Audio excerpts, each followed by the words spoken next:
Salut, dans cette vidéo, on va voir comment vous pouvez appliquer le matériau à votre assemblage. Ici, j'ai l'exemple d'un clipboard que vous pouvez trouver le tutoriel sur la chaîne. Pour appliquer le matériau, vous n'aurez qu'à venir ici au niveau de matériaux. Cliquez sur éditer le matériau. La particularité avec cette méthode est que on connaît les propriétés du matériau en question. Par exemple, je vais prendre un acier je vais prendre un acier quelconque, disons celui-ci.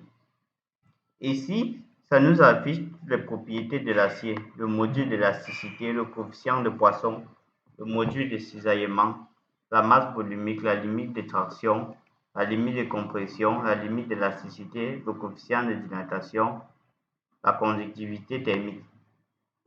Si je change par exemple de l'acier en question, vous allez voir les valeurs vont changer. Donc, en fonction de votre application, vous pourrez trouver des valeurs directement ici en appliquant le matériau. Et si vous voulez chercher un matériau particulier, par exemple, je peux prendre cet acier. Par exemple, voici un acier, le S195 qu'on utilise souvent. Je peux cliquer là et l'appliquer directement. Ça, c'est un acier allié. Je peux appliquer et je ferme. Là, vous allez voir directement comment notre matériau est directement appliqué. Et si vous souhaitez changer l'apparence, vous n'aurez qu'à venir à ce niveau, au niveau de apparence couleur. Ici, vous pouvez prendre apparence métallique, apparence acier. Vous pouvez cliquer sur l'apparence qui vous convient. On peut encore prendre cette apparence ou toute autre. Et si vous souhaitez changer la couleur, vous n'aurez qu'à venir à ce niveau. Cliquez sur la couleur dont vous souhaitez obtenir. Par exemple, cette couleur, cette autre. Et enregistrer. Et si vous souhaitez revenir, vous n'aurez qu'à cliquer là.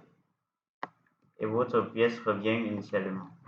C'est ainsi que vous pouvez appliquer le matériau sur le logiciel SolidWorks. Si ce tutoriel vous a plu, n'hésitez pas à liker, à poser vos questions en commentaire et à vous abonner. N'oubliez pas, pour ceux qui n'ont pas encore vu le tutoriel sur comment réaliser ça, vous pouvez juste l'observer. Et n'oubliez pas que vous pouvez également voir la masse au niveau de propriété de masse, avec également le centre de gravité et plein d'autres paramètres. Je vous remercie pour le visionnage. Si vous avez des questions, n'hésitez pas à l'écrire en commentaire ou à me laisser un email.